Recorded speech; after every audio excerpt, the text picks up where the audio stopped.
Okay, very good. Sorry for the delay. I had a little trouble sharing the screen, but welcome to the 2021 AVEP Winter Meeting. Want to thank SEVA first of all for sponsoring this meeting today, allowing us to use their Blue Jean platform.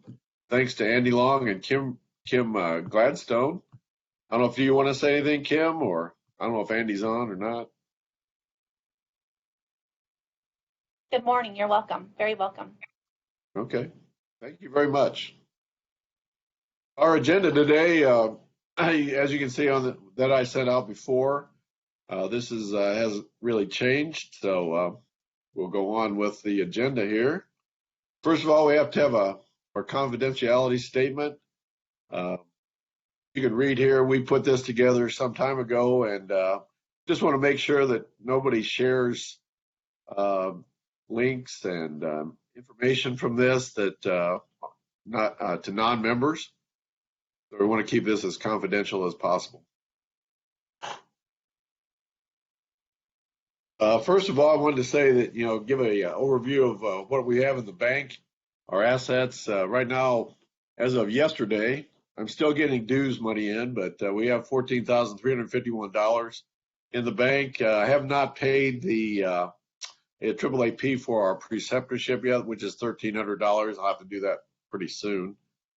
So as you can see, we don't have a lot of expenses. We do, the dues are coming in. Right now, 85 of 130 of us, full members have paid their dues. The due date for dues is April 1st. You can pay it by PayPal or send me a check made out to AVEP for $30. If you haven't paid, please do so. We have our membership is made up of 130 dues paying members, 19 retired members, 3 honorary members, and we're having an ever increasing number of student members, which I think is great. We have 34 of these people across the country. I sent out the list of members. I hope you got that and can update that as you look at that. Helps keep the distribution list up to date and things like that. So I went through the list last night to kind of give an idea of what the membership is made up of. As you can see, the vaccine companies and diagnostics make up a pretty high number, as well as hatchery primary breeder and consultants are right in there. Production companies, 16. University, some of the university people are diagnostic people too, so I had to try to make a differentiation a little bit. Pharmaceutical, which includes probiotic companies, natural product companies, things like that. Government and feed companies. You have one person that's in a marketing company. So, does anybody have any questions? I'm not sure how they can ask questions at this point, but if there's any questions, I think you'd put them in the chat box. Is that right? That's correct. Okay. So if there are any questions, put them there and I'll try to answer them.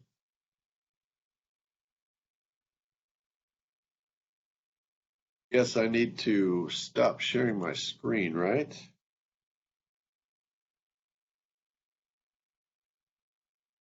Next up, let's see, now I don't even have a copy of my agenda.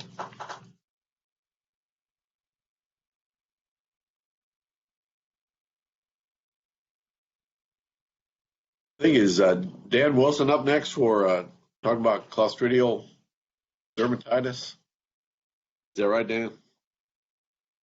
I see you. Yeah, Dan Wilson is next with his case report. Right. I'm new to Blue Jeans as well, so I'm getting through the options here.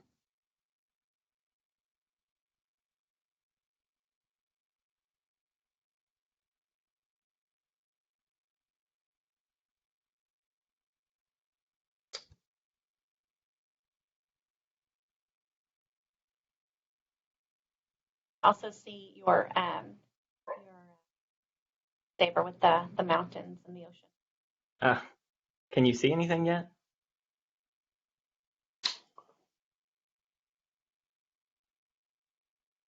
Kim, can you Um, see my screen yet? Is that your? Yeah, I think so. Is there that I see your screensaver looks with like a the, sea and a mountain? That's the screen that my PowerPoint is on. I don't know why it's not on there. Oh, technology. Let me try another way.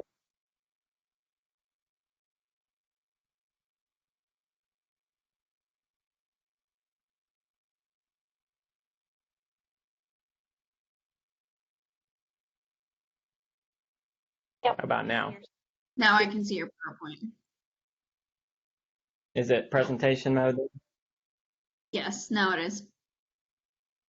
Okay, yeah. I'll dive right in there. Sorry about my my millennial abilities to share screens there. I guess Eric kind of voluntold me to present on this. I guess it's kind of dangerous to share things with friends because they volunteer you to present on it. So I did put some slides together. This was kind of going to be an informal verbal presentation, but I threw a few slides together just to go off of. And this is kind of a hodgepodge of case reports, including a previous case report Mark Mao and I had done last February, March time frame.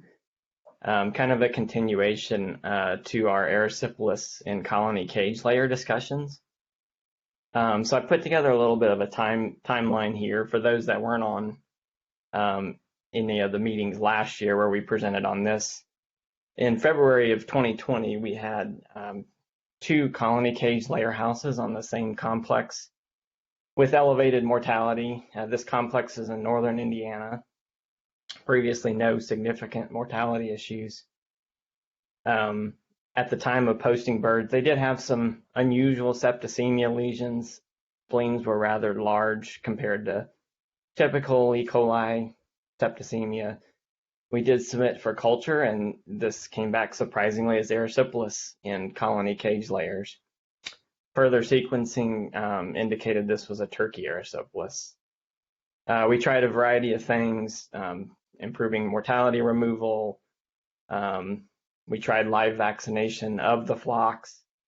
Since then, the flocks have moved out, and there was very aggressive cleaning and disinfection of those houses. So continuing on through the rest of the year, in June of 2020, we had elevated mortality in a nearly identical colony cage design house in Georgia.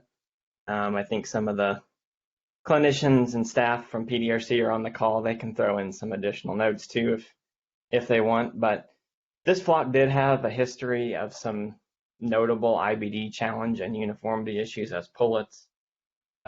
We had birds taken to PDRC because it's very close, and I think during the posting, some of these birds they thought initially were just really decomposed, but on a second glance, they thought maybe we should do some anaerobic cultures, and we ended up confirming that this was a septicemia from Clostridium septicum.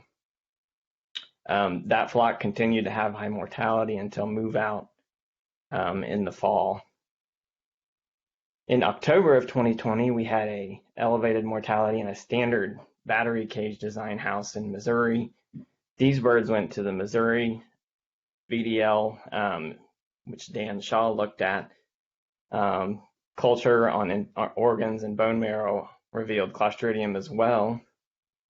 And then to come full circle, the original flocks that presented with erysipelas last year, or I should say the original buildings, the replacement flocks are in the 40-week age range now. One of these houses was starting to have elevated mortality.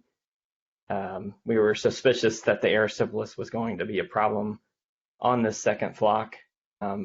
Organ submissions from this flock actually came back as all Clostridium septicum and no erysipelas. This is just kind of a smattering of the results, but these are both, I guess, to me, surprising, or all of these are interesting isolations for cage layers, at least in my opinion, and others may have other experiences to share. But some of these production graphs were shared last year. This This is one of the original erysipelas flocks, a colony cage at UEP density. As you can see, the cumulative mortality towards the end of the flock gets very excessive, and the flock performance was affected as well. Same thing, this was the other erysipelas flock in northern Indiana. Higher mortality trends as the erysipelas became an issue, along with production challenges. This is the Georgia colony cage flock, which had Clostridial dermatitis and septicemia. It was also at UEP density, and prior to 50 weeks of age was a reasonably good flock on both end-day production and mortality. After the Clostridial dermatitis and septicemia started, we had significant mortality for the remainder, ending at nearly 25% of the flock by move out at 70 weeks. And then this is the Missouri flock, which is a standard cage at UEP density with Clostridial dermatitis and mortality patterns starting at 35 to 37 weeks of age.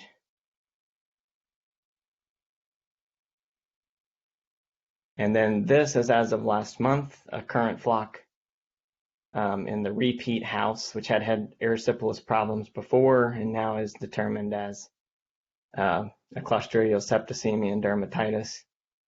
So now starting to see elevated mortality past 40 weeks and some production impacts.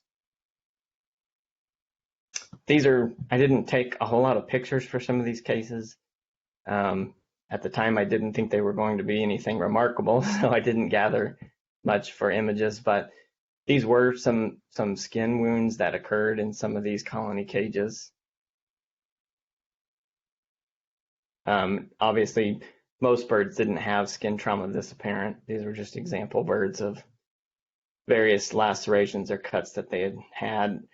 This was a bird with some dermatitis over its back area and wings. Nothing like the focal ulcerative dermatitis, but definitely some dermatitis in the skin and subcutaneous area. So I guess, like I said, this isn't really a full case report. It's more of an opportunity for discussion. I kind of wanted to just throw it out there are these causes of dermatitis and or septicemia overlooked as a cause of mortality in colony cage layers? So many of these birds, when we do posting sessions or even when submitted to diagnostic labs, can be written off as decomposition, which actually may be Clostridial disease.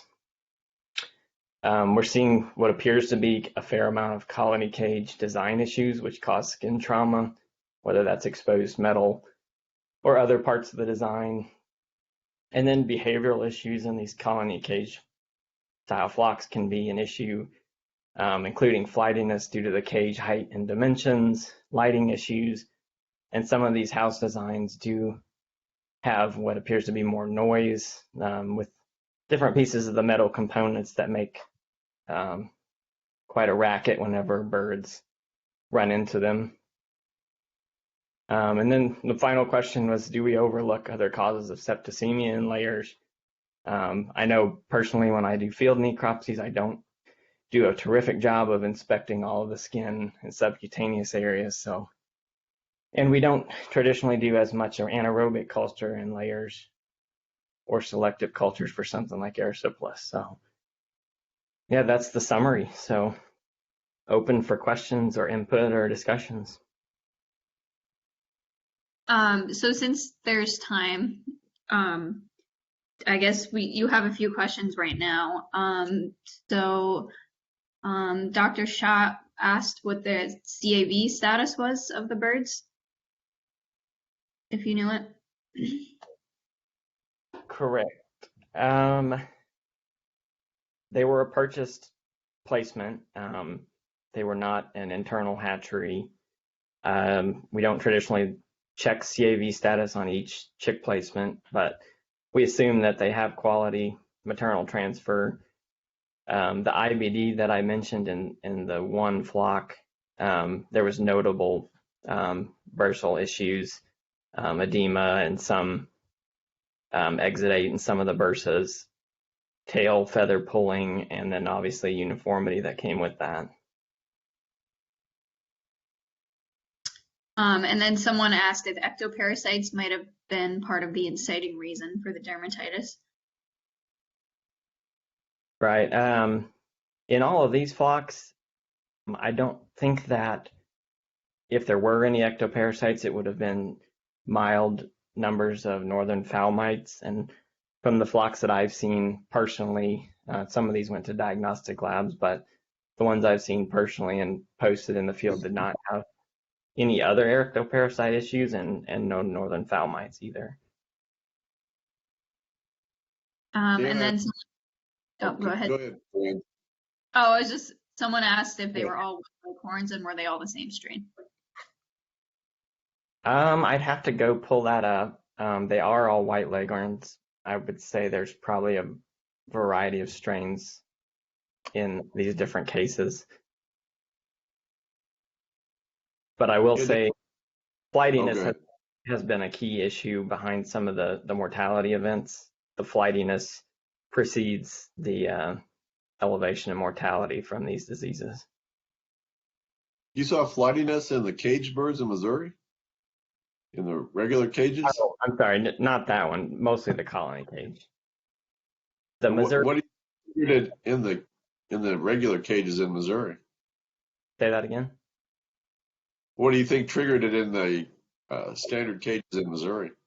Well, that's a different one. I guess I could say they were flighty. The farm in Missouri has traditionally had some significant wiring and electrical issues, and what we think has been some stray voltage at that time. The farms have been grounded, or the buildings have been grounded a little bit better and some wiring issues fixed, but we think that those flocks were a little more active and not flighty, but irritated due to that as well. Okay. How about any attempt at treatment?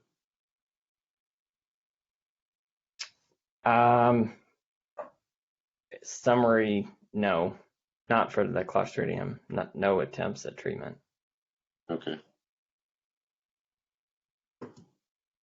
Okay, Corinna, are there any other questions that people have asked? No, just a comment saying CAV can cause immunosuppression at later ages.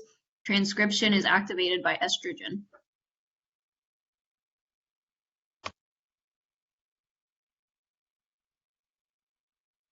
Yeah, and I don't know, I see Karen Grogan is on here. Been almost a year since she's seen the flocks as one of the clinicians that was there for the Georgia case of birds, but that was a really interesting part of it because they were going to write it off as decomposition, and after they reviewed it further and really looked at some of the tissues closer, they realized that the decomposition was more dermatitis and bubbling and gassy tissues from Clostridium. Did you, Dan, did you submit bone marrow swabs or whole bones, or how did you isolate the Clostridium out of the bone marrow? Those would, yeah, from the field, they were whole bones, femurs submitted. Okay. That's a good tool to use in these cases of septicemia. Right. Yeah, I mean, Karen Grogan did put a comment in here. The common theme for both the septicemia events is skin damage, and that I think that was the driving point I was trying to make, is these colony cage system may be a problem. I know that their construction probably isn't likely in the future, but the ones that we do have could be a problem from a variety of issues like erysipelas or Clostridium. Hey, Dan, this is Karen Grogan. Can you hear me? Yeah. You Yep. called me out, so now I'm going to speak up. So I will, for our clinician team here, Jenny Nichols was on duty that day, and another clinician said, oh, that's just decomposing birds. But Dr. Nichols, in her diagnostic expertise, said, I'm going to culture bone marrow because I think this could be real. because much like you explained in your presentation, we see decomposing layers on the regular. He got pure Clostridium septicum out of the bone marrow of those birds. And I commented in the comments too that the cases we've seen in Georgia of erysipelas and this case of ear Clostridium dermatitis, the common theme is some sort of feather picking, skin damage, a loss of feathers, there's damage to the skin. And if you read all the stuff on erysipelas, that's the kind of inciting cause. So that house that you've had it repeat on is probably this flightiness and skin damage issue.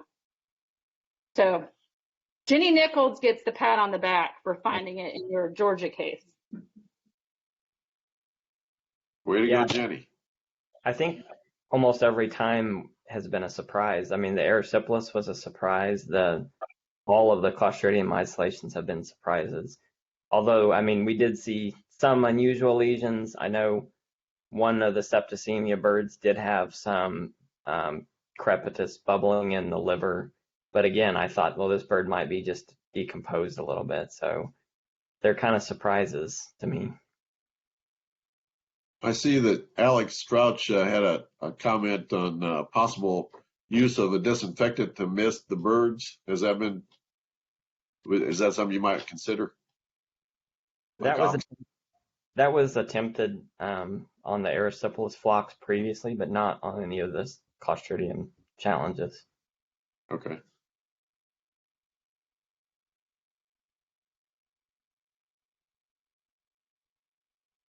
Any other comments, questions anybody has?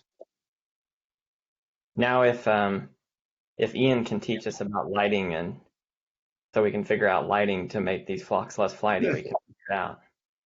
There you go. You think flickering is a problem? Well, I guess this will be a lead into his topics. I have taken a meter to this particular farm with the most flightiness, and there is no flicker issue in the house. Oh, there is one more question. How does the incidence of Clostridium septicum septicemia compare between the egg layers and broiler breeders or broilers? And then they're asking, is it more common in broilers or broiler breeders?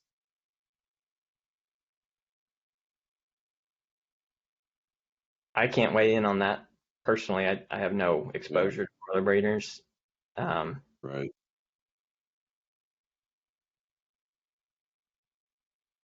And then Patricia Dunn says we get C. septicum from subcutis lesions on the fresh dead birds in this type of case. Yeah, they've had a few cases in Pennsylvania, I know, from flighty flocks. Not only colony cages, but regular cages. Okay, I think it's time to move on. Thank you, Dan. Yeah. Presentation. Good discussion. I am going to next share my screen.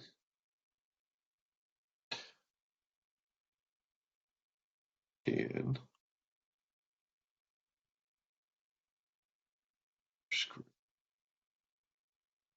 I don't know if it's going to let me.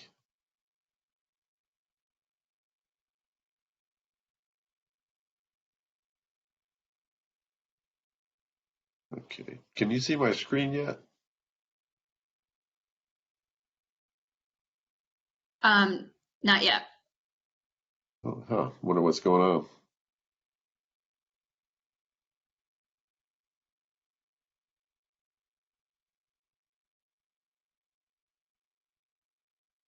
Huh. Shared it before. I don't know what's going on. I'm not receiving any video.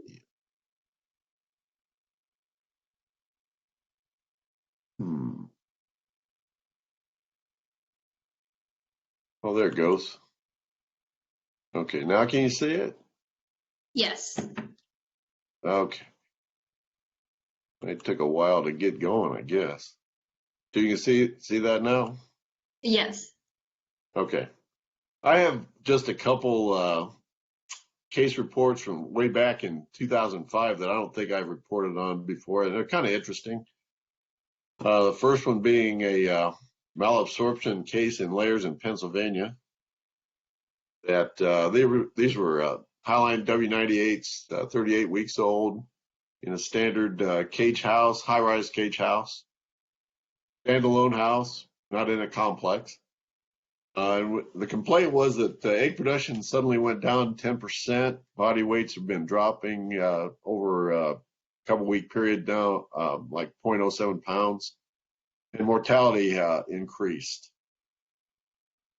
First thing, went in, started looking at droppings, and all these droppings had a lot of reddish material in them. We did some necropsies, 8 live birds all from one cage on the feed return side, and saw the body weights, a little light on body weights. Fat pads were a little light, like to see 2.0 thickness. Production, developed ova was normal. Percent feathering is pretty normal. But we saw a lot of feed passage, undigested feed and watery contents in the lower intestine. Of course, these high-rise houses and a lot of tapeworms. Saw some slightly soft bones in these live birds, hyperflexible keels. Some pale yolks were noticeable. Other than that, we saw some of this orange tinged material on the surface of the intestine. And you can see the yolks that pretty much the yolks on the left are pretty normal, but then we had very pale. And these just show that, some of the paleness of the yolks here again. Another complaint was that these eggs were going to a hard cooked processing plant, and they were seeing some paleness in the yolks when they cut them in half. And we'll see that later. 4 dead birds we posted. Body weights are pretty low in those. Fat pads are pretty low as well, or somewhat low. We had 1 bird regressing and 1 bird with a short clutch. Good feathering. But we saw moderately soft bones. My definition of moderate is hyperflexible keel and the ribs are soft or collapsing. 3 of 4 were dead with a shell egg in the uterus, which I think is probably calcium tetany. 1 had gout. We had some down birds that we posted. Again, these were pretty light birds, probably not consuming a lot of feed. Fat pads are low. Most of them all were regressing out of production. They had severely soft bones. A severe category it includes hyperflexible keel, soft ribs, and the long bones are flexible, break off easily. Internal layers. 1 had slightly soft bones, and another one had moderately soft bones. So soft bones was a real issue, malabsorption in this case. We had 2 pale birds that we noticed. Necropsied them. Very low number of ova was very evident, and these had moderately soft bones as well, or 1 of them did. Hyperflexible keel. This shows some of the keel lesions, and you can see the broken bone, hemorrhaged, spontaneous fracture. Really, very easy to break the femur. Had some ribs like this. Cartilage increase. We took some serum just to do some serology. You can see the normal serum on the right, but from these affected birds, the serum was almost no pigment. Follow up on histopathology from these the case that we took samples. We had severe lymphocytic infiltration of the lamina propria. These are some of the consequences here. You can see the paleness in the middle of the yolks. As the birds went through this syndrome, they would not put down any pigment in the yolk, so it had like a target lesion like in the yolks where they didn't have any pigment. You can see right here, here's a good example where right in the middle there's no pigment laid down. Then they got over it and they started putting pigment in. So what are the possible causes? We wanted to rule out spiroketosis, reovirus, other viral problems, dysbacteriosis. So we decided to do a sentinel bird study. We sent some of the service techs out to Iowa to pick up some SPF spent layers. We placed them in the house in 2 different cages in 2 different areas. And we necropsied them at 5 and 10 days post-placement. And the intestinal tissues were sent to Dr. Savitt at the Ohio lab in Worcester. And he isolated a small picorna-like virus. So our diagnostic viral enteritis caused by a picorna-like virus. How this got in, we don't know. It seemed to start at the front of the house, so we're thinking it probably came in on the egg materials, and the caretaker somehow brought it in from the egg materials, contaminated the front of the house. So. And my next, let's see, next case will be, you can still see the slide, right? Are you there? Yes. Yeah, I can still see your slides. Okay, thanks. Next case is a case, actually it wasn't in our lab in Pennsylvania. This came from Dr. Mike Opitz in Maine. Again, it's in 2005, but it was a case of chromium contamination in cage-free pastured egg backyard flock. After a rain, the yolks from this small flock turned green and purple. Very odd. Birds apparently were drinking water out of the puddles and raised their chromium levels in the blood and yolks, discoloring both of these. This is some of the work that Dr. Opitz did as far as the chromium levels at the farm. You can see the soil was pretty high, I assume, 33 parts per million. The hen's blood was 0.8. The water didn't appear to be a problem, but the chicken feces was pretty high as well. What this did, it caused these yolks to be very discolored. Apparently, it took up the chromium from the intestinal tract and laid it down in the yolks. There was some testing done on the different yolk levels, or the levels of the yolk. In the middle, it was very low, where it was normal yolk, but in the discolored yolk, it was very high chromium levels. Here's some of those yolks broken out. You can see they're greenish, purplish, really ugly. I think this is a sequence of what happens. You know, they had real contaminated yolk on the bottom. Then eventually, as they cleared the chromium from the system, it got normal. There's a serum from these birds. You can see the one, third one from the left is pretty highly pigmented with chromium. Here's some more serum samples. Or those could be yolk samples. Those are yolk samples, yeah. You can see the difference in color. Or more yolks, hard-cooked eggs. Here's the ovary. See the discoloration of the ovary. Don't have any information on production levels, if that was affected or anything else, but it's a very odd case that it brings up the point that these backyard or these birds with outdoor access. I know there's been cases in Europe where they've picked up PBBs and PCBs out of the soil. You wonder, what is out in this soil, if it could lead to a contamination of the eggs some way, minerals or chemicals of some sort. So it just brings up that point that that is a possibility. So with that, take any questions or comments?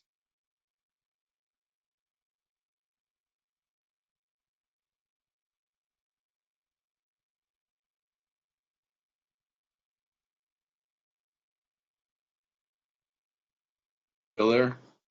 Yeah, someone asked, any plans to try and fulfill Koch's postulates with the picorna virus if isolated? No. At the time, we apparently we did not, because that was like 2005. So we did not follow up with any of that, as it seemed to be a one and done incidence. We never saw it spread to other flocks. So if it would have spread to other flocks and been more of a widespread problem, we probably would have, but we did not. And then there's two comments commenting about how lead is also common in backyard flocks. Oh, really? Yeah. Right, exactly. I don't know if there's been any studies done or not on these pastured birds or outdoor access birds, but that is it could be an issue. And then someone asked, did you test for rotavirus? To isolate rotavirus, trypsin is needed in the culture medium. Now, that would have to be a question to ask Dr. Safe. I don't know. I'm sure he's looking for the rotavirus. I'm pretty sure because that's one of the things he isolates from turkey intestines all the time. So. Okay, and then someone asked, what is the reason behind pale serum in the coronavirus enteritis case? Is it malabsorption? Yeah, that's what we're thinking. It's a malabsorption, that there was no pigment. And it happened with the yolks too. Pigment that was absorbed during that period of time when they went through it.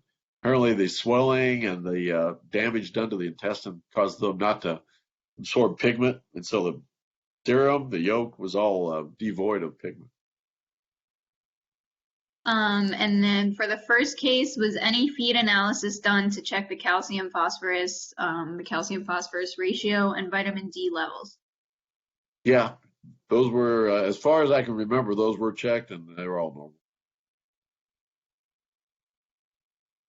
Okay, I think that looks like all of the questions. Okay, great. All right, next up we have Ian.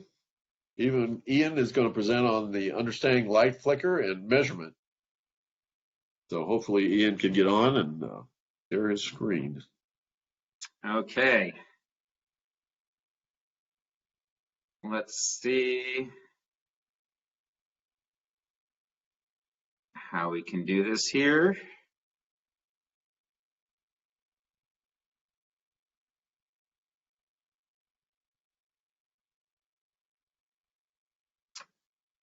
How's that? Can everyone see okay? Yeah, we can see it. Excellent. Well, Dan, thank you very much. Eric, thank you very much. I appreciate also getting voluntold to do this presentation.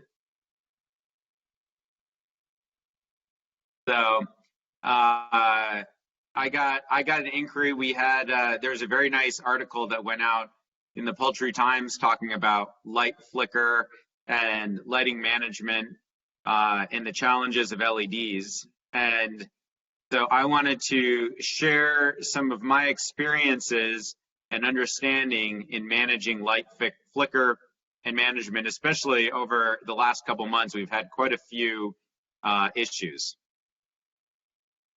So as Dan mentioned, what is the main reason to measure flicker? And bird behavior is one of the primary reasons we would go in there and check this out. And because we know that birds can get very antsy, they can get very active, and they can then start damaging themselves.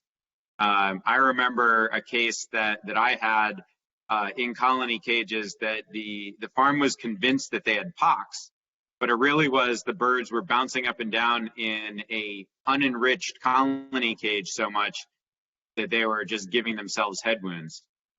So there's certainly a reason to try and measure flicker and understand if that's the issue. And sometimes it is, but also a lot of times it isn't. And so the goal today is really just to help everyone understand a little bit more about flicker, at least from my perspective. The other things, again, what causes poor behavior, because flicker is just one of the rule-outs that we would have. Always have low salt, nutritional deficiencies, ectoparasites, wild birds in the house, too much light, a lack of conditioning for pullets. I think this is a huge one, especially in cage-free, that we can't ever take for granted. We really need to condition our pullets regardless of the strain. Black magic and bad karma. If you say mean things about your chickens, sometimes they don't behave very nicely. I would like to throw a disclaimer in here.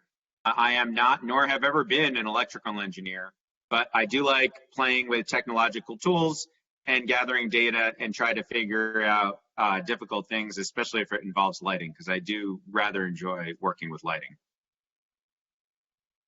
So just a little bit of background on Flickr, because this is something that I've had to research quite a bit recently. So in the US, our electricity alternates at 60 hertz. In a lot of the rest of the world, it alternates at 50 hertz. So therefore, because it's a sine wave, you can see here we have DC current, which is the red line direct, and AC current, which alternates in the positive and negative side. Incandescent, fluorescent, and AC lights should display 120 hertz of flicker because they go in the positive and negative directions of the current. So it should always be twice the AC current, what your flicker should be.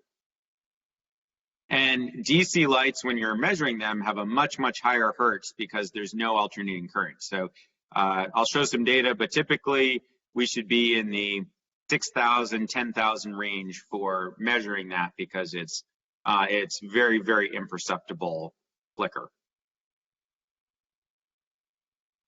Research has shown that chickens can see up to around 90 hertz, and this is called the critical fusion frequency.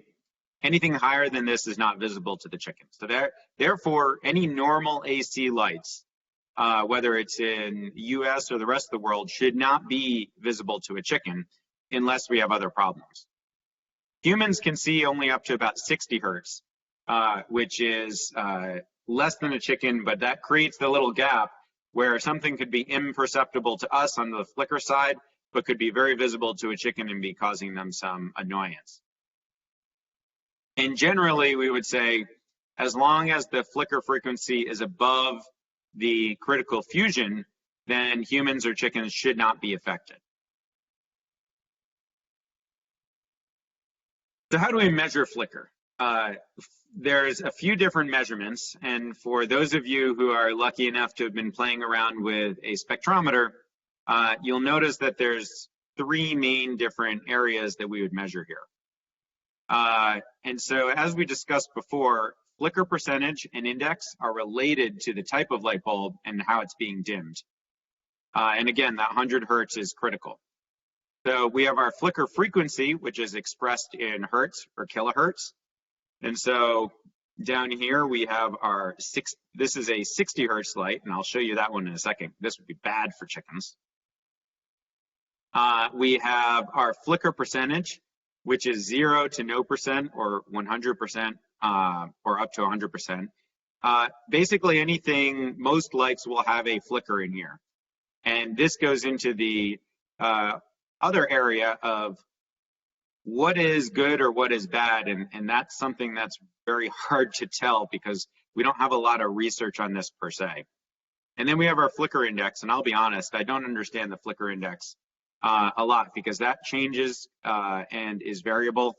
And so it's really hard to know too much about what's going on with the flicker, which is why a lot of times when we go in and we look at the flicker, we're really looking at this frequency here.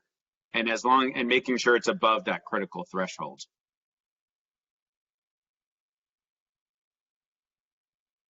Additionally, when we dim lights, especially when we dim AC lights, we would expect there to be a high flicker and an increasingly high flicker index.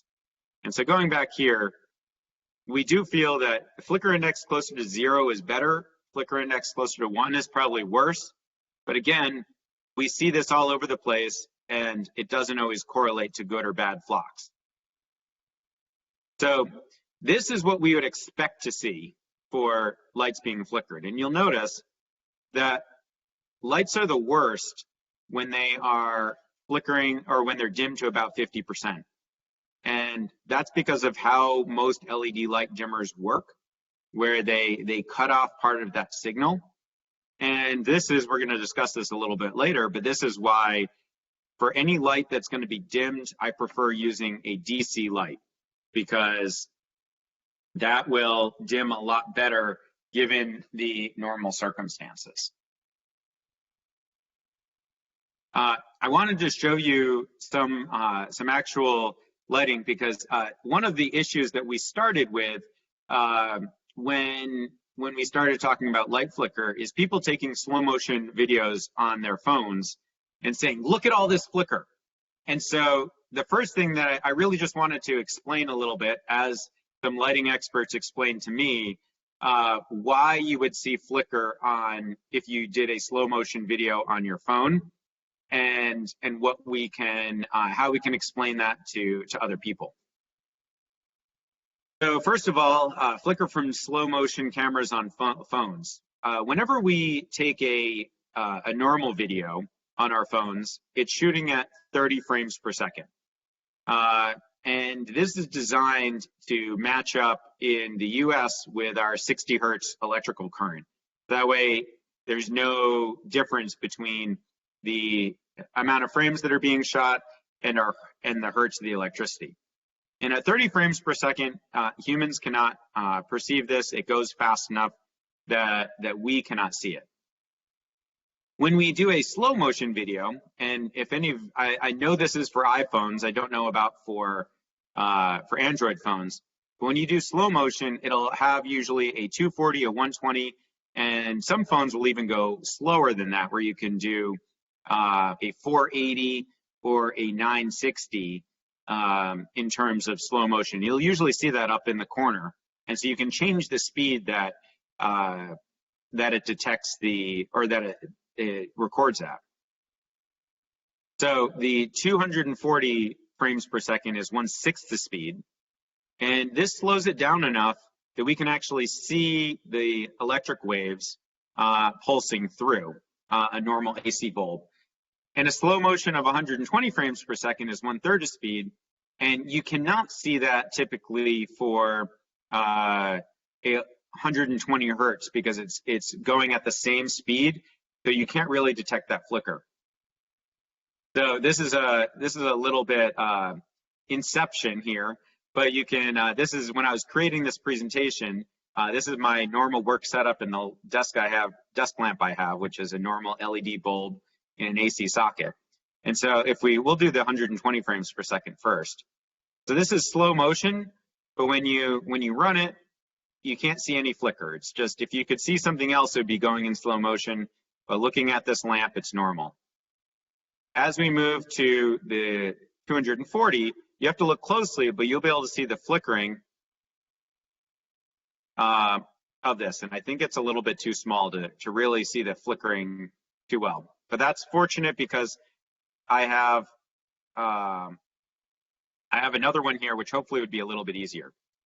So my daughter wanted to put some Christmas lights up on her ceiling, and she did. And when I put them up, I was like, man, I feel like I can see these flickering, and they feel shimmery. And so it turns out that these are really cheap lights, and they're operating at 60 hertz. And so at 60 hertz, that means that we can actually, it's right on the edge of what humans can see. And it's a lot more apparent when we run it here. So if we run it a normal video, you can't see anything going. When you run it at 120 frames per second, which on the other video you could not see anything, you can see here that there is definitive flicker going on. And it's also cool to see the fan slowing down. You can see that fan moving differently. So you can see that flicker. So whenever there's a disparity between your 30 frames per second and 120, if you can see flicker on a 120 frames per second slow motion, then you can probably be rest assured that the chickens might be able to see that. And then if we look at the 240 frames per second, this is where it gets really cool. You could see that there's just a lot more flicker going on. And that's why I can see that shimmering when my daughter turns them on. But again, it goes into, this is trying to understand how this flicker comes through. So that goes on for a while because it's a slow motion video. go through. So how do we measure this? The flicker meters plus spectrometers are expensive, and we do recommend, if you want to measure this, you have to get a good one. And unfortunately, there's really only one that's on the market right now, and it's the UPR Tech MK350N, and it runs in retail about $1,900.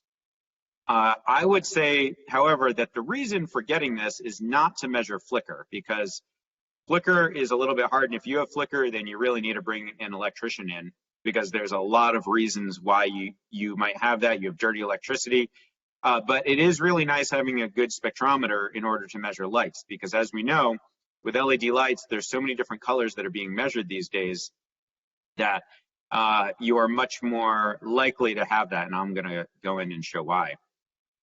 So this is a house that I was working with that had some lighting issues, and they were using 100% LED lights. What you can see here is we're using a lot of different kinds of LED lights here. In the Pullet house, they were using a blue light in the aisle, and you can see the peak of blue here with a little peak of red. They were using a tube LED light in the system, and you can see this nice little typical warm LED spectrum here. They're using a mostly red LED in the layer house in the aisle with a just regular warm LED light tube system. And so in order to truly accurately assess all these different spectrums, you need to be able to use a spectrometer, because just using a simple light meter is going to be pretty far off. I had bought this light meter here, which is the X-Tech LT45, which they claim is an LED specific light meter, and they have these different settings, L1, L4, L5, to be able to test that. And so we looked at that, and we used the CV600 spectrometer. So if you look at these different LT45 readings, we go from 86.7 lux all the way up to 214 lux, whereas the actual reading, the one that I actually trust, is 150 lux. And so if we're trying to understand light intensities inside our layer houses, a spectrometer really is worth the investment, especially for anyone who's working across multiple complexes. And just to fill in a little bit, again, on the spectrum side, I'm sure most of you have seen something like this before in terms of the lux versus clux, and should you get the ones that measure clux.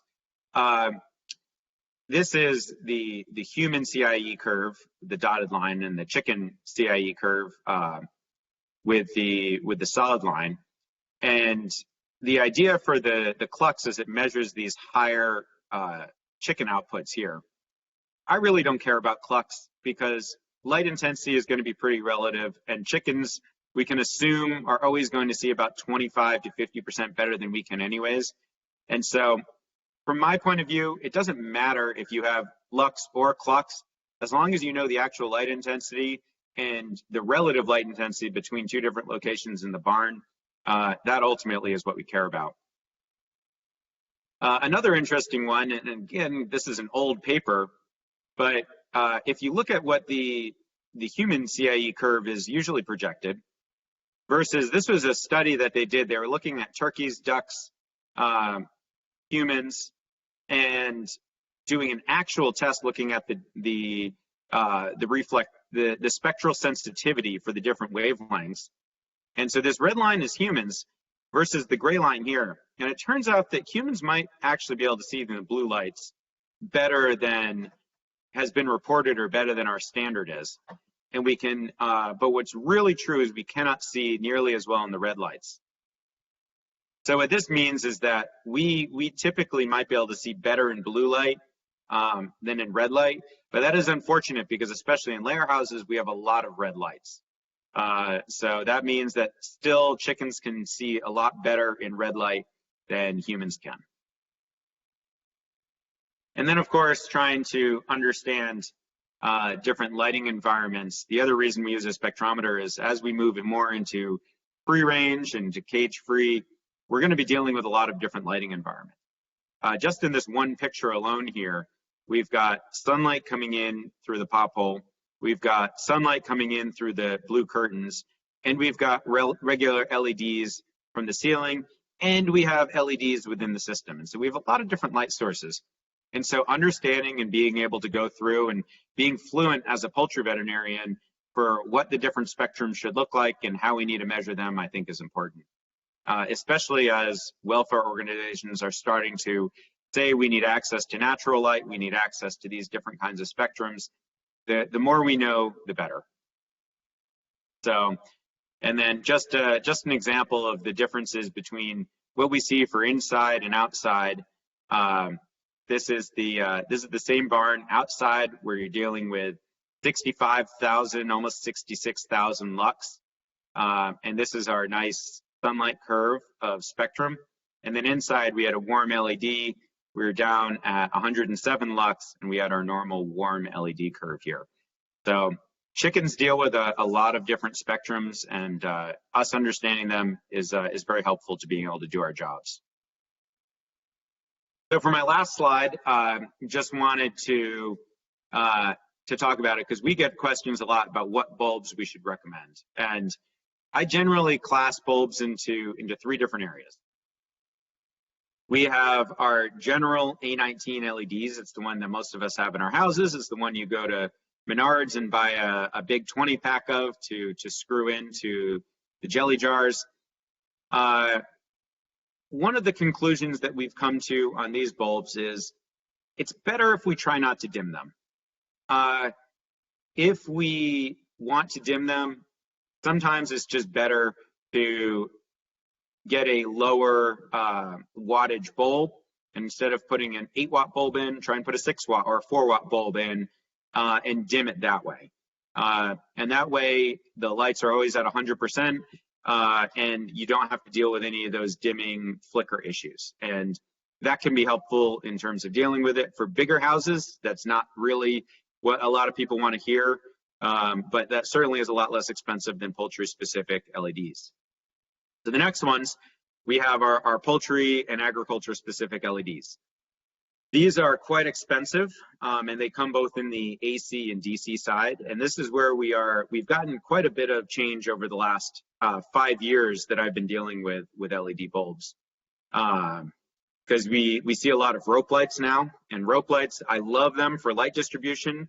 They're not as great for maybe staying lit because birds bounce around in there, they try to peck at them, they roost on them, they pull them down from the system, and they're very difficult to pull out when you're doing that. But they almost always run on DC voltage, which means that you can dim them a lot better. Our AC lights, again, they are pretty good. They usually can bolt right onto the junction boxes. Most of them are pretty much bulletproof. You can bounce them off the poultry floor. You can hit them with a crane.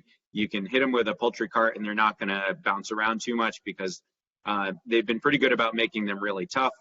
But again, AC lights, as we discussed, maybe not the best for dimming. As we try to dim AC lights, we're still having issues. So then we get into kind of our specialty LED bulbs, and there's kind of 2 classes of the specialty. The first one, some of you, and I've heard this come out more and more, there's a company based out in Colorado called Xiant, and they use a pulsed alternative wavelengths technology, which is completely different than anything else that we've ever done. We're still in the process of testing that and seeing how that works in commercial houses. We'll see if that is a commercially viable technology, and they pulse out a lot faster than chickens can see, but we don't know what other potential side effects or issues they might have as they do it. This is really the high technology of lighting at the moment, but we'll see if it's a good thing or a bad thing. And then we have our spectrum changing bulbs. And we have the real basic spectrum changing bulbs, like the Once Innovations bulbs, which dim down to red or dim down to blue. We have a lot of bulbs that you can just shut off the white bulbs, and you just get the red ones. Those are pretty nice, and a lot of times they are very good for management. We also have a lot of other ones that you can switch the color combinations from green to blue to red.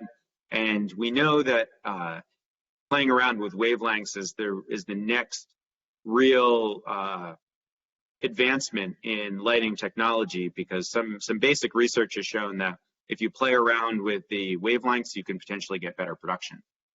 So this will be interesting to see as it comes out, and it's probably going to raise as many questions as it is helping with production.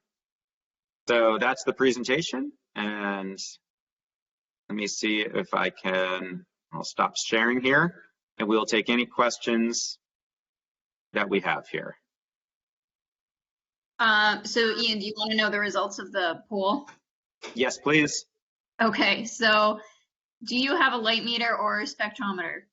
Okay, so 54% said no to both. Okay. 0% said yes to just the spectrometer. 31% said I have the light meter, and 15% said I have both. Love it. Okay, so very, very relevant. Very relevant. Okay.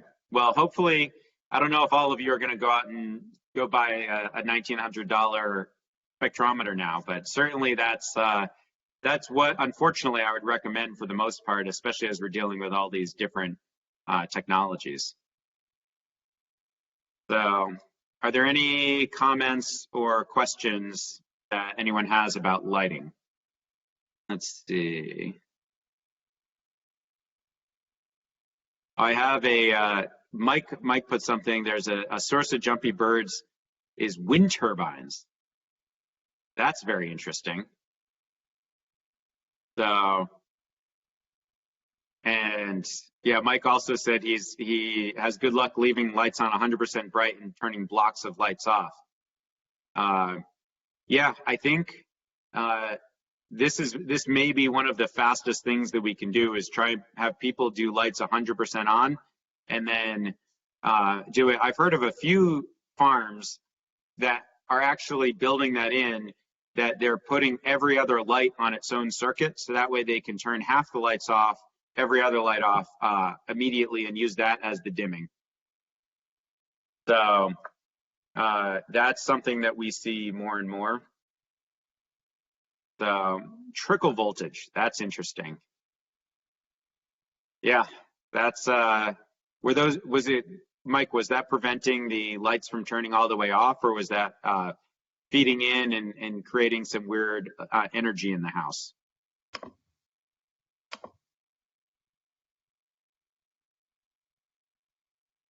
Yeah, what we have here.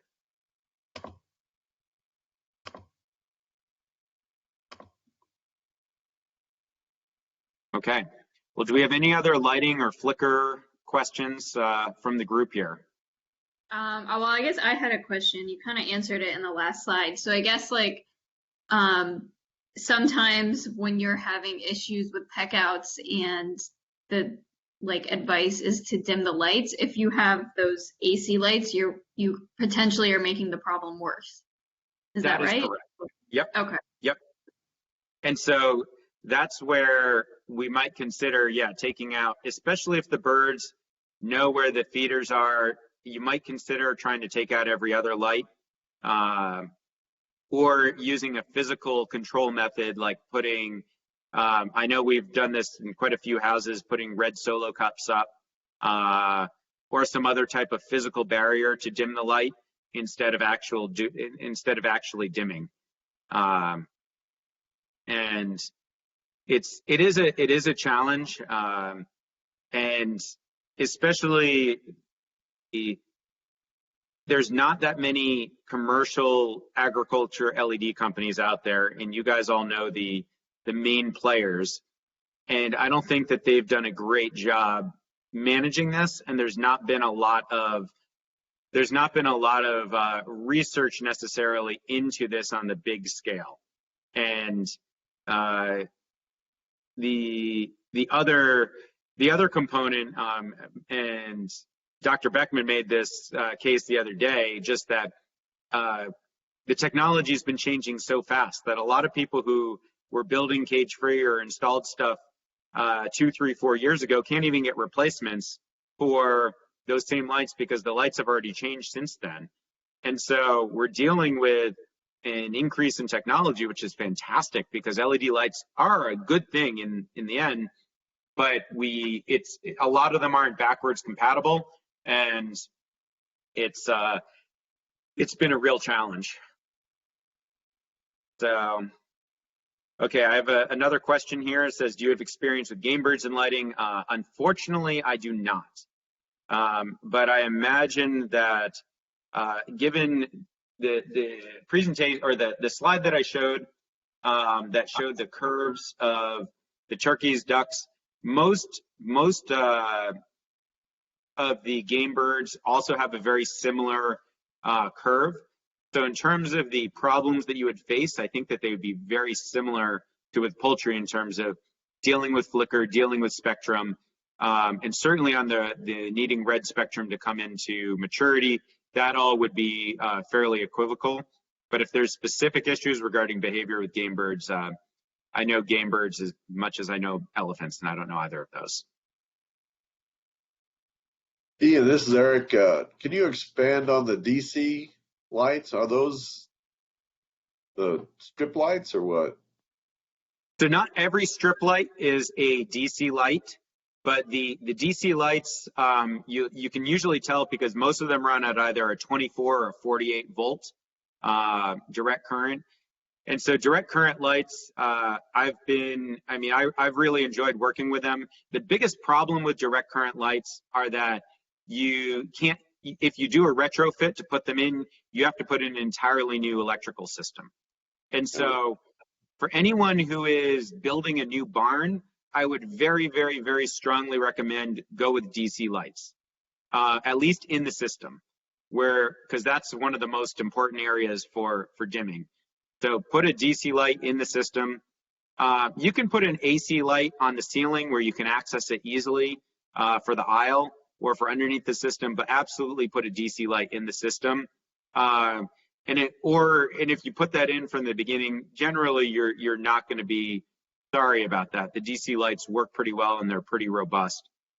And because as long as the chickens aren't breaking them, DC lights do tend to last for a while because they're not dealing with the alternating current that's heating and cooling it as much. So it operates cool. They're very safe to work around.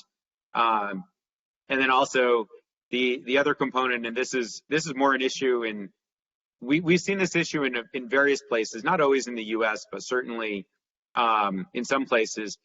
You can't steal a DC light because you can't just plug it into your house. We've had a lot of issues in some farms where employees will steal the light bulbs and bring them home. And again, not usually in the US, but I'm sure that there's been a case like that. So in that situation, DC lights are very good because you just can't plug them in anywhere and you need the whole system in order to drive it. So that's one of the ways that you can, if that's an issue potentially, that you can manage it. That's interesting.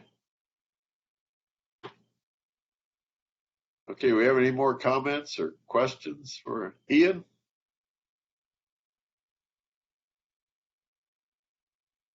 I'm sure we'll hear more about this in the future, Ian. Very good. Excellent presentation. I'm sure. Well, hope you all enjoyed, and thank you very much for the opportunity, and good call, Eric. This is a very timely issue. Yeah, very good. Okay, I think next up on our agenda, we have Dan Wilson is going to kind of head a discussion on Coryza diagnostics, that we've had some issues, and you wanted to bring this up to the group. Go ahead, Dan. Right. Yeah.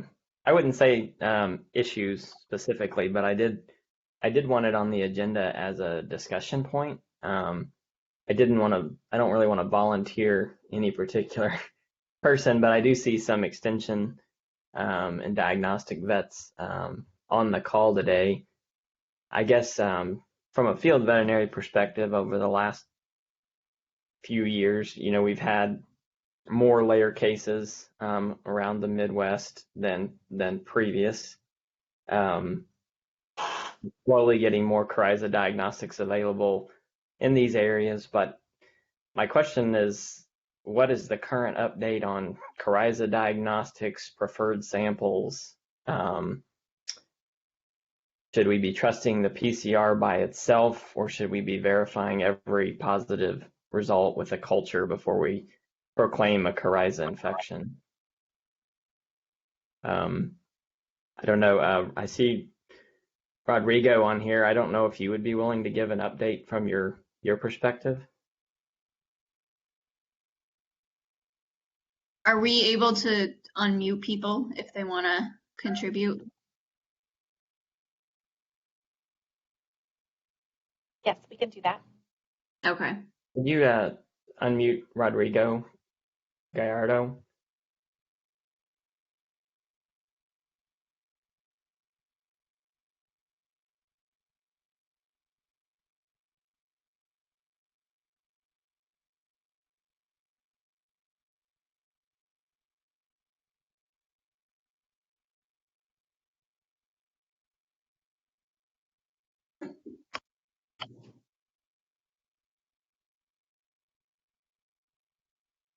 Hey, Rodrigo, do you hear us?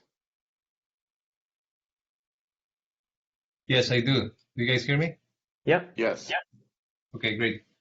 I don't know if I have many updates on this. I mean, and we've been sending emails back and forth. What I can comment is that what we use here in California, at least, are two different PCRs. So one of them is a cyber green PCR that has been used for research and for diagnostics in the first stages of the coryza problem here, like 3-4 years ago.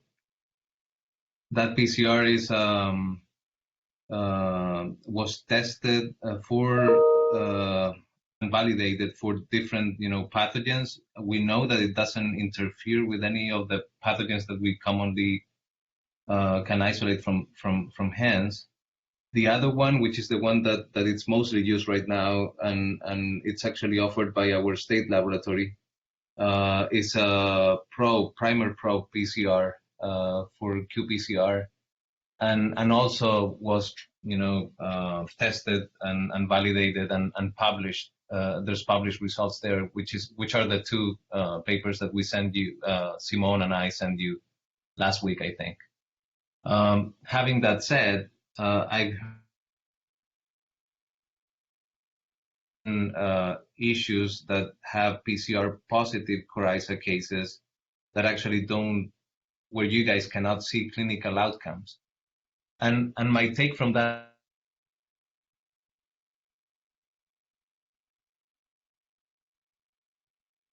Did we lose him? Yeah, I think we did. That those birds get infected really early, and the exudate coming out from the nostrils maybe, or the respiratory signs are so mild that cannot be seen at daylight. So one of my suggestions would be to go and hear sounds at night, or try to assess the flock at night in order to see if there's any respiratory issues that can be linked with coryza. The other thing is that, of course, you have multiple ages, so there is transmission from older to younger hens, and there is shedding. So not necessarily. I mean, you won't necessarily have a clinical case, even though you can have positive PCRs. In regards to culture, so I know that Turlock does an awesome job culturing these bacteria. They have their own magic on their culture media. They use chocolate agar, but they add something, which Simone is, if she's around, she can probably comment. Back in the old, a couple of years ago, that was the rule. Now, when I do experiments in the lab, I really don't need anything else other than chocolate plates. So the bacteria grows pretty well. Now, we might be dealing with a different bacteria than the one that you guys are dealing in other regions of the US. So that's something that again, it would be interesting to see. I know that Hajun Raw in SIVA was working, trying to look at the genomes of bacteria across the US. But since she left SIVA, I don't know if anybody took that research project on. I mean, it would be really interesting we tried to do the same thing, but we didn't have enough isolates. It would be really interesting to see at the genomic level if there's any differences that might, explain some of the phenotypical issues that we're seeing. And that's from me. I mean, I guess Simone can talk about the cultures if she's around.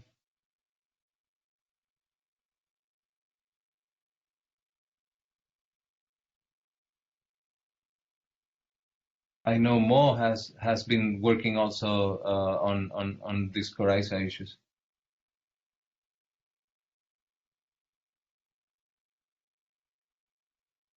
Kimberly, would you be able to unmute Mohammed El-Ghazar on the attendee list?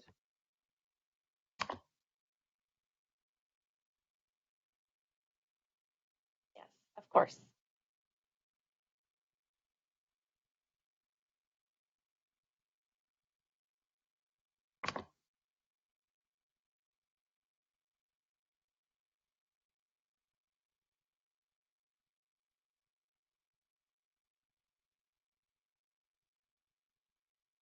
We also have a question. Would Dr. Dunn or Dr. Lady or Dr. Pendleton at Penn State, Dr. El-Ghazar at ISU, or Dr. Grogan at PDRC be willing to comment on their available PCR tests and the possibility of cross reactions with other Avibacterium species?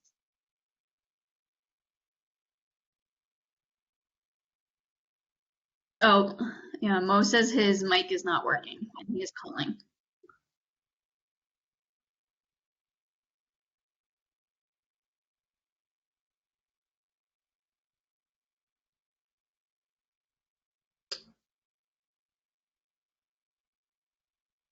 Well,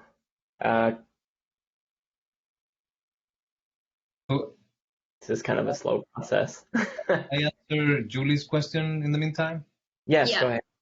So Julie asked is if besides initial diagnostics, if I find any value on typing, for example, and I think at this point, yes, because we don't really have a good grip of what we're working with, isn't it? So even though we did some typing experiments, we did it with a very limited amount of samples. That doesn't allow us to compare longer sequences. So we're working with a very short sequence from one gene. If we have more isolates, we will be able to work on longer segments, and that will give more insights. So yes, I think there's a good. It would be really good to keep working on what Hajun was doing and compare sequences and try to understand them better in general.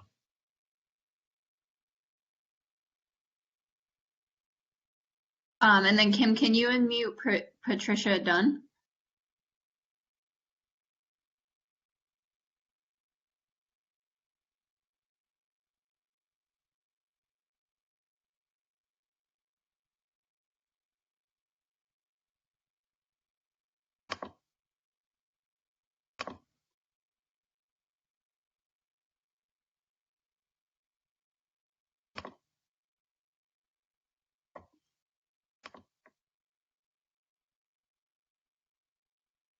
So in the meantime, now that I'm here, so we've been working on persistence of the bacteria in water, and I know in Penn State they did something, but we put temperature on those bacteria, and we've seen that it likes cold temperatures, as we were hypothesizing, and it survives more than 4 days at 5 Celsius.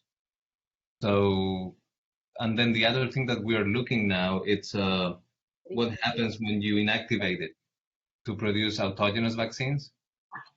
So we've been doing a lot of electron microscopies trying to see if formalin causes damage on the bacteria and then alters the antigenicity. The same with the adjuvant. Simone is there too. Dan, we're on from PDRC. Both Jenny Nichols and I are here. So I'll let Jenny speak to what our diagnostic capabilities are here. So we have good success isolating Avibacterium when we ask clients to submit heads from affected birds. We sear and sample directly from infraorbital sinuses. We also plate that onto a Haemophilus agar. This is an agar that we have to special order in, though it has NAD in it. So for those NAD-dependent coryza isolates, it grows really well. We don't have to rely on doing a Staph aureus cross streak. And in uncomplicated cases, we're very successful at getting coryza out. We do also have a real-time PCR that we run, and I'm familiar with some of those cases where they're PCR positive in the absence of any sort of clinical signs. And my comment to that would be, I mean, back in the day, I'm sure we could probably pull some old avian diseases texts, but it used to be that you would try to deliberately infect birds, and they effectively, from what I understand, develop a carrier state with coryza. And then when you get complicated respiratory disease laid on top of that, that's where you really start to see a problem and have mortality. So I would imagine you could have PCR positive status flocks in the absence of disease, and isolation is really a useful tool in that case.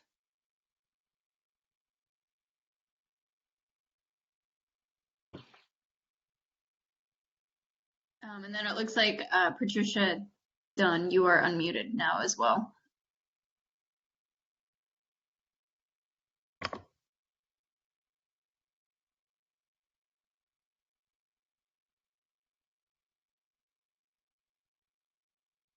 Oh, I guess not, but she did say in the chat, the PCR at our lab is specific for A. paragallinarum, and she said it does not cross-react with other species.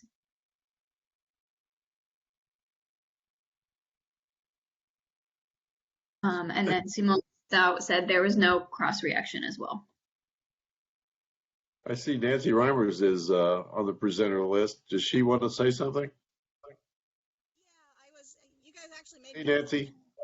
Hi, you guys made me pull over on I-5. What I was going to go ahead and add in terms of interpreting PCR on coryza cases, to me, it depends on whether or not I believe coryza is endemic on the farm. You know how herpes is forever? I kind of believe the same thing about coryza. So if I have a place I'm not vaccinating, I've never seen it before, a PCR positive in the absence of clinical signs gets my attention. If I'm dealing with a farm that we've dealt with coryza for the years, the birds are well vaccinated, a PCR positive is only significant to me if it's in conjunction with clinical signs that make sense. And even then, I will sometimes go through and follow up with isolation. We do for field samples, if I can't get birds directly into the lab, shipping heads to Turlock works very well for us. They have a good case of being able to find it when we can. And I do think the labs are getting better at finding coryza than they were years ago. We're getting better and better diagnostic support out there. So as you start to hear these stories from California, sometimes you have to realize sometimes we're interpreting that in flocks that are well vaccinated. So you may be seeing a different clinical picture where it's emerging in your region. Thank you. Thank you. Patty, you want to say something? I see you're unmuted now.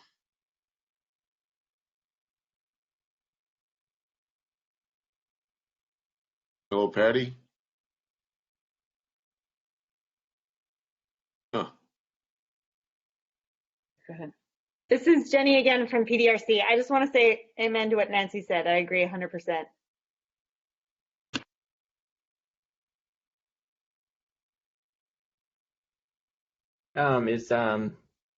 Kimberly, is it possible to unmute Mohammed? I know he's a caller. I don't know if that changes anything.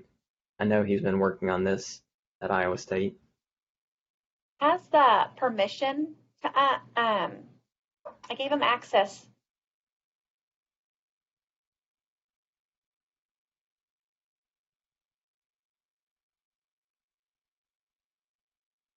And then Kim, if you unmute Megan Leidy, her and Patty can be in the same office, she says. Okay.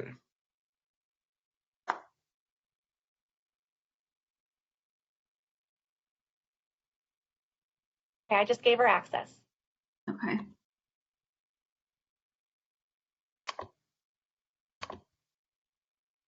Can you hear me? Yes. Yeah. Okay. Dr. Dunn is in my office. The question is about PCR versus culture for AV bacterium. I know we typically just do PCR at this point. I was not here when the diagnostics were developed, so I don't know if Patty wants to speak to the correlation between PCR and culture. Well, we have, like Megan said, we just, unless there's some kind of research project or some reason that somebody wants to type the organism further, we just do PCR and correlate it with the clinical signs, etc. In the couple years ago, when we were seeing more coryza in the layer flocks, how well did it correlate as far as culture versus PCR? Not. I mean, we would get PCR positives and culture negatives, but that was when the cases had more chronicity, and there was a lot of other, I would say, junk bacteria mixed in. So I think that's pretty much the case that most people experience. Thanks.